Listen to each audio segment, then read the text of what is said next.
بسم اللہ الرحمن الرحیم۔ آخر ہونے والی جنگ عظیم میں کتنے کروڑ لوگ مارے جائیں گے؟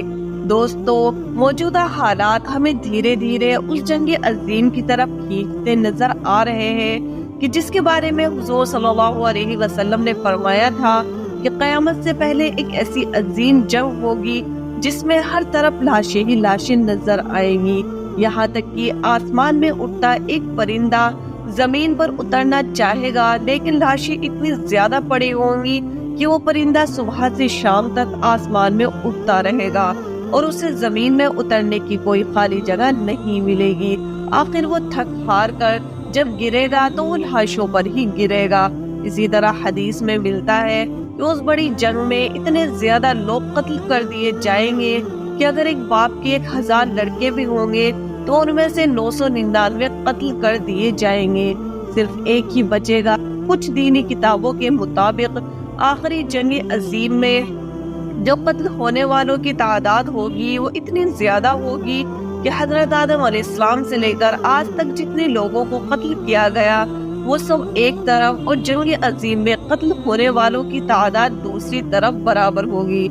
دوستو، اس وقت فلسطین میں چل رہے حالات سے ہم اچھی طرح باخبر ہیں۔ چھوٹے چھوٹے بچوں نے اپنے ماں باپ کو کھو دیا، وہ معصوم ہاتھوں سے اپنے ماں باپ بھائی بہنوں کو قبروں میں اتار رہے ہیں۔ پورے گھر والے اسرائیلی حملوں کی وجہ سے ملبوں میں دب گئے اور وہی ان کی قبریں بن گئی۔ عدالتوں میں جو زخمی اپنا علاج کرا رہے تھے تو اسرائیل نے ان کو ٹارگیٹ کر کے اسپتالوں کو تباہ کر دیا۔ اسپتالوں پر میزائلوں سے ایسے حملے ہو رہے ہیں کہ چھوٹے چھوٹے بچوں کے جسم جل کر ہواؤں میں اڑتے نظر آ رہے ہیں۔ فلسطین میں خون کی ہولی کھیلی جا رہی ہے، لیکن افسوس کہ 57 سے زیادہ مسلم دیش موجود ہیں اور ان میں سے کسی کو بھی ہمت نہیں ہے کہ وہ ایک بار بے بس فلسطینیوں کے لیے آواز اٹھا کر کہہ دے کہ بس اب بہت ظلم ہو چکا ہے، ہم اپنے مسلمان بھائیوں کو اس طرح کٹتا مرتا نہیں دیکھ سکتے۔ لیکن افسوس کہ اتنا بولنے کی بھی کسی اسلامی ملک میں ہمت نہیں ہے۔ دوستو، ایسا بالکل بھی نہیں ہے کہ اسلامی ملک اسرائیل و امریکہ کا مقابلہ نہیں کر سکتے، بلکہ اگر یہ سب ایک ہو جائے تو آج ہی معصوم فلسطینیوں پر ظلم ستم کے پہاڑ ٹوٹنا بند ہو جائیں گے، کیونکہ جس وقت عراق کی حکومت پر صدام حسین جیسا بہادر لیڈر بیٹھا تھا تو اس نے ایک بوڑھی عورت کی فریاد پر اسرائیل و امریکہ دونوں کو ہلا ڈالا تھا۔ ایک بار صدام حسین اپنی کانفرنس میں بیٹھے لوگوں کو کچھ سمجھا رہے تھے کہ تبھی ایک بوڑھی عورت روتی ہوئی اندر آئی اور صدام حسین کا پیر پکڑ کر چیخنے لگی کہ اے صدام حسین، تم تو یہاں سکون سے بیٹھے ہو اور وہاں اسرائیلی فوجی ہمارے گھروں میں گھس کر ہماری بیٹیوں کو اٹھا لے جاتے ہیں اور کچھ دنوں بعد ہمیں اپنی بیٹیوں کی لاشیں ہی ملتی ہیں۔ اس بوڑھی عورت کی فریاد پر صدام حسین نے کہا کہ اب میں امریکہ و اسرائیل کا جینا حرام کر دوں گا، اور پھر اسی دن شام کو صدام حسین نے اسرائیل پر ہزاروں میزائلیں داغ دی۔ صدام حسین ایسا بہادر لیڈر تھا کہ جس وقت اس نے اسرائیل پر میزائلیں داغی تو کسی بھی ملک میں اس سے اتنا پوچھنے کی ہمت نہ ہو سکی کہ آخر تم نے ایسا کیوں کیا۔ اسی لیے امریکہ و اسرائیل نے اپنے سبھی کاموں کو روک کر سب سے پہلا فیصلہ یہ کیا کہ ہم صدام حسین کو اپنے راستے سے ہٹائیں گے، کیونکہ اس کے رہتے ہم اپنے مقصد میں کبھی کامیاب نہیں ہو سکتے۔ اور آخر انہوں نے سازشیں کر کے صدام حسین پر جھوٹے الزام لگائے اور 30 دسمبر 2006 کو انہیں پھانسی کے پھندے پر چڑھا دیا۔ لیکن آج 57 سے زیادہ مسلم دیشوں میں سے کوئی بھی مسلم لیڈر صدام حسین جیسا ایمانی جذبہ رکھنے والا نظر نہیں آتا۔ سب بزدل بن چکے ہیں، یہاں تک کہ وہ اسرائیل و امریکہ کے خلاف بولتے ہوئے بھی ڈرتے ہیں۔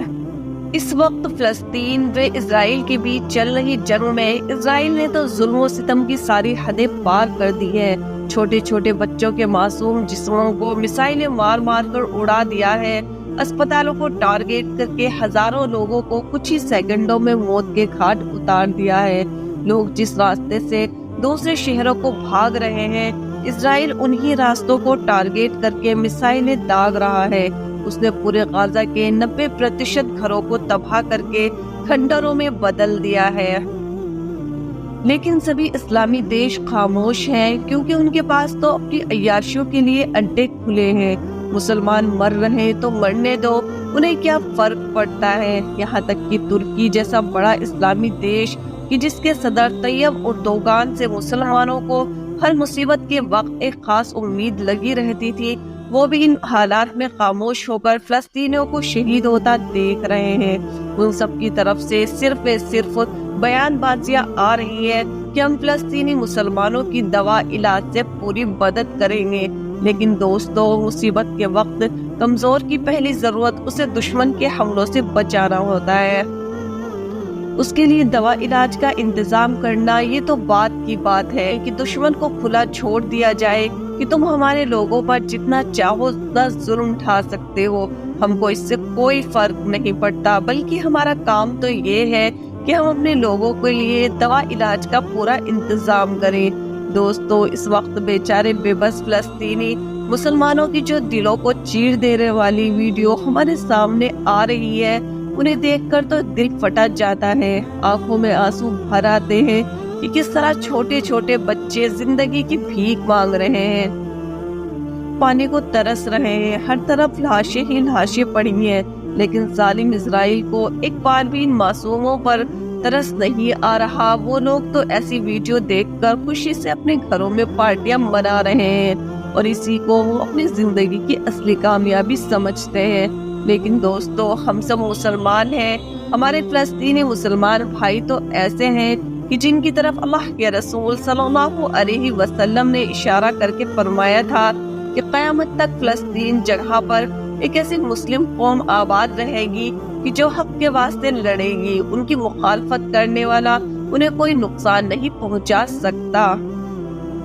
دوستو یہ فلسطینی بہادر مسلمان تو ایسے ہیں کہ یہاں کا بچہ بچہ شہادت کو طلب کرتا ہے، انہیں گھر میں آنے والی سادہ موت بالکل پسند نہیں۔ وہ تو میدان کے اصلی بہادر ہیں کہ جو شہادت کو ہی اپنی زندگی کا مقصد سمجھتے ہیں۔ موجودہ دنوں میں فلسطین کی طرف سے ہزاروں ویڈیو میں نے خود دیکھی ہے، لیکن ان میں سے ایک بات بڑی ہی کامن تھی کہ اتنی تکلیفوں کے بعد بھی میں نے کسی بھی بچے یا بڑے کو یہ کہتے نہیں سنا کہ میں اللہ سے ان حالات میں ناراض ہوں، بلکہ جتنے بھی ویڈیو دیکھی تو ان میں سے کسی کے سارے گھر والوں کو مار دیا گیا، کوئی اپنے بچوں کی لاشیں اپنی گود میں لیے رو رہا ہے، لیکن جب ان سے پوچھا جاتا ہے کہ آخر تم ان حالات میں کیسے محسوس کر رہے ہو تو ان کی مبارک زبانوں پر صرف ایک ہی لفظ ہوتا ہے کہ الحمدللہ، ہم ان حالات میں بھی اپنے رب سے راضی ہیں۔ دوستو ایسا ایمانی جذبہ آس پاس کی تاریخ میں تو کہیں نہیں ملتا، بلکہ ایسی باتیں تو صحابہ اکرام کیا کرتے تھے۔ آج کل جو ویڈیو آ رہی ہے، ایک ویڈیو میں آپ دیکھ سکتے ہیں کہ جس میں ایک چھوٹی بچی کے پورے گھر والوں کو شہید کر دیا گیا، لیکن جب ایک رپورٹر نے اس معصوم بچی سے معلوم کیا کہ آخر تمہارے سبھی گھر والوں کے ساتھ تمہارے والد بھی شہید ہو چکے ہیں تو تم اس وقت کیسا غم محسوس کر رہی ہو، تو اس بچی نے اپنے سینے پر ہاتھ مارتے ہوئے فخر سے کہا کہ میں اس وقت بہت خوش ہوں کیونکہ یہ ظالم اسرائیل سمجھتا ہے کہ اس نے میرے والد کو شہید کر دیا، بلکہ ایسا نہیں ہے، وہ تو ساری زندگی اللہ سے شہادت مانگا کرتے تھے اور آج صبح ہی وہ شہید ہونے کی نیت سے گھر سے باہر نکلے تھے، اسرائیل کی ایک میزائل نے آ کر ان کو اپنا نشانہ بنا لیا۔ دوستو ایسا ایمان رکھنے والے بچے تاریخ میں صرف صحابہ اکرام کے ہوا کرتے تھے کہ جہاں حضور صلی اللہ علیہ وسلم کے ساتھ جنگ میں جاتے ہوئے صحابہ اکرام کے بچے چھپ چھپا کر مسلمانوں کے لشکر میں شریک ہو جاتے، اور جب اللہ کے رسول صلی اللہ علیہ وسلم کے اوپر نظر پڑتی اور پوچھتے کہ آخر تمہارا کیا مقصد تھا، تو تم تو ابھی بچے ہو، تمہیں جنگ میں نہیں آنا چاہیے تھا، تو حضور صلی اللہ علیہ وسلم کو جواب دیتے کہ اللہ کے رسول، میں بھی اللہ کا محبوب بننا چاہتا ہوں، میں بھی اپنے اللہ کی راہ میں شہید ہونا چاہتا ہوں، میں اگر گھر میں بچوں کے ساتھ کھیلتا رہتا تو مجھے ایک پل بھی سکون نہ ملتا، بلکہ مجھے اپنے ساتھ جنگ میں آ کر اللہ کے لیے شہید ہونے میں سکون ملے گا۔ دوستو صحابہ اکرام کے بچوں میں جو ایمانی جذبہ تھا، آج وہی جذبہ فلسطینی معصوم بچوں میں نظر آتا ہے۔ اور فلسطینی بچے کی وہ ویڈیو آپ دیکھ سکتے ہیں جس کے گھر کو اسرائیل کی ایک میزائل نے آ کر پوری طرح تباہ کر دیا۔ اس کے ماں باپ بھی اسی گھر میں دب کر شہید ہو گئے۔ وہ بچہ رو رہا تھا کیونکہ اس کا اب دنیا میں کوئی بھی نہیں بچا تھا، لیکن جس وقت ایک رپورٹر نے آ کر اس سے بچے سے پوچھا کہ آخر تمہیں اس وقت اسرائیل سے ڈر لگ رہا ہے یا نہیں، تو اس بہادر بچے نے جواب دیا کہ نہیں، کبھی نہیں، مجھے صرف اپنے ماں باپ کی شہادت کا غم ہے، اس لیے میں رو رہا ہوں، ورنہ میں اپنے اللہ کے علاوہ کسی سے بھی نہیں ڈرتا۔ دوستو، ان بچوں کے ایسے جواب سن کر حضرت اسماعیل علیہ السلام کی قربانی یاد آ جاتی ہے کہ جس وقت حضرت ابراہیم علیہ السلام نے چھری نکال کر اپنے بچے حضرت اسماعیل علیہ السلام کو اللہ کے لیے ذبح کرنا چاہا، تو حضرت اسماعیل علیہ السلام بھی کہنے لگے کہ اے میرے ابا جان، آپ دیر مت کریے، بلکہ جلدی سے مجھے میرے اللہ کے لیے قربان کر دیجئے، کیونکہ موت کی وجہ سے میں اس دنیا سے تو جدا ہو جاؤں گا، لیکن میرا اللہ مجھے اس دنیا سے 1000 گنا زیادہ بڑی جنت دے گا۔ موت کی وجہ سے میں اپنے ماں باپ سے تو جدا ہو جاؤں گا، لیکن میرا اللہ مجھے اس کے بدلے اپنی ذات کا قرب عطا فرمائے گا، اور میرا اللہ میرے لیے کائنات کی ہر چیز سے بہتر ہے۔ دوستو، فلسطین کے مسلمان اور وہاں کے بچے تو شہادت کی عظیم موت پا کر کامیاب ہوتے جا رہے ہیں، لیکن اب ہماری آزمائش ہے کہ ہم ان کے لیے کیسی آواز بنتے ہیں۔ جس وقت حضرت ابراہیم علیہ السلام کو نمرود نے آگ میں ڈالا تھا، تو ایک کبوتر اپنی چونچ میں تھوڑا سا پانی لا کر اس آگ میں ڈال دیتا،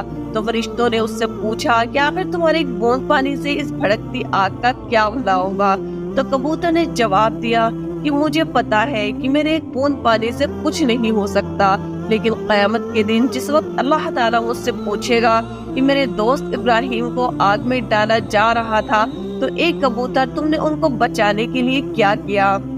تو میں اپنے اللہ سے کہہ دوں گا کہ اے میرے اللہ، اس وقت میرے بس میں صرف ایک چونچ بھر کا پانی تھا، میں وہی دور ندی سے اٹھا کر لاتا اور آگ میں ڈال دیتا، اس کے علاوہ میرے بس میں کچھ بھی نہیں تھا۔ دوستو، آج ہماری بھی ذمہ داری ہے کہ جس حد پر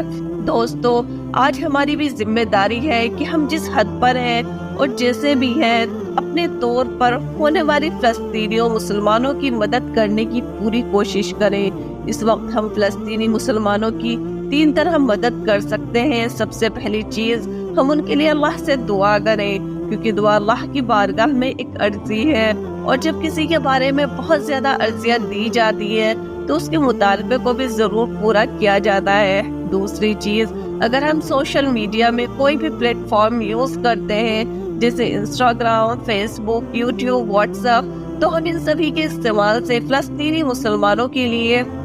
ایک آواز بن کر کھڑے ہوں، کیونکہ دوستوں، میں ایک یوٹیوبر ہوں اور مجھے اچھی طرح پتا ہے کہ سوشل میڈیا کی طاقت کیا ہوتی ہے۔ شاید آپ کو اس چیز کا اندازہ بھی نہ ہو کہ اگر سبھی مسلمان ایک آواز ہو کر سوشل میڈیا پر اسرائیل کے خلاف مہم چلا دیں تو سارے اسلامی دیش مجبور ہو کر فلسطین کی مدد کو کھڑے ہو جائیں گے۔ اسی سوشل میڈیا ہی کی طاقت ہے کہ ابھی کچھ دن پہلے امریکہ کے پرانے راشٹرپتی اوباما نے موجودہ راشٹرپتی جو بائیڈن کو ایک بڑا تفصیلی خط لکھا، اور اس میں ایک بات لکھی کہ آپ اس وقت لوگوں کے اوپینین کو اگنور مت کرنا۔ مطلب اوباما راشٹرپتی جو بائیڈن سے یہ کہہ رہے ہیں کہ آپ اس وقت ایک چیز دیکھیں کہ لوگوں کی ہمدردی دھیرے دھیرے فلسطینیوں مسلمانوں کے ساتھ بڑھتی جا رہی ہے، اور اگر ایسا ہوا کہ دنیا کے سبھی مسلم و بغیر مسلم فلسطینیوں کے ہمدرد بن گئے تو پھر گریٹر اسرائیل کے جو سپنے ہم پچھلے 100 سال سے دیکھتے چلے آ رہے ہیں وہ کبھی کامیاب نہیں ہو سکتے۔ اس لیے دوستو، اب آپ کی ذمہ داری ہے کہ آپ کے سوشل میڈیا مطلب واٹس ایپ یا انسٹاگرام کا جو بھی اسٹیٹس ہو وہ فلسطین کے بارے میں ہو، آپ کی پروفائل کی ڈی پی فلسطین کے بارے میں ہو، کیونکہ آپ کی معلومات کے لیے بتا دیں کہ دنیا میں واٹس ایپ ہی ایک ایسی چیز ہے کہ جسے ہر پڑھا لکھا اور جاہل سبھی یوز کرتے ہیں، اور جب بھی کسی بڑے معاملے میں لوگوں کا اوپینین جاننے کی کوشش کی جاتی ہے تو ایک رپورٹ کے مطابق واٹس ایپ کے ہی ڈیٹا کو کلیکٹ کیا جاتا ہے کہ آخر دنیا میں چل رہے اس مسئلے پر لوگوں نے اپنے اسٹیٹس کے اعتبار سے کتنا دھیان دیا ہے۔ لیکن افسوس کے ساتھ کہنا پڑ رہا ہے کہ ہمارے مسلمان نوجوان اس وقت ہندوستان میں چل رہے میچ و گانوں کے میں اپنا وقت برباد کر رہے ہیں. انہیں خبر ہی نہیں ہے کہ فلسطینی مسلمانوں پر کیسے کیسے ظلم و ستم کے پہاڑ توڑے جا رہے ہیں. اور دوستو، تیسری سب سے ذمہ داری ہم پر یہ آتی ہے کہ ہم اسرائیل کی طرف سے آنے والے سبھی پروڈکٹ کو پوری طرح بائیکاٹ کریں. اور دوستو، تیسری سب سے ذمہ داری ہم پر یہ آتی ہے کہ ہم اسرائیل کی طرف سے آنے والے سبھی پروڈکٹ کا پوری طرح بائیکاٹ کریں. دوستو، لگتا ہے کہ اگر ہم کوکا کولا یا میکڈونالڈ کی کوئی بھی چیز کھاتے ہیں تو ہمارے دیے ہوئے اس روپے سے اسرائیل اپنی بندوقوں کے لیے 2 گولیاں خریدتا ہوگا اور پھر انہیں ہمارے معصوم فلسطینی بچوں کے سینوں پر داغ کر انہیں شہید کر دیتا ہوگا. اسی لیے میں آپ سے پوچھتی ہوں کہ آپ اسرائیل کا ان 2 گولیوں کو خریدنے میں مدد کرتے ہیں یا نہیں؟ اگر نہیں تو آج ہی سے اسرائیل کے سبھی پروڈکٹ کا پوری طرح سے بائیکاٹ کریں. اللہ تعالی ہم سبھی مسلمانوں کو صحیح سمجھ عطا فرمائے. امید کرتی ہوں آپ کو آج کی ویڈیو پسند آئی ہوگی. ویڈیو پسند آئے تو لائک اور شیئر ضرور کر دیجیے گا. ساتھ ہی چینل کو سبسکرائب کر دیجیے.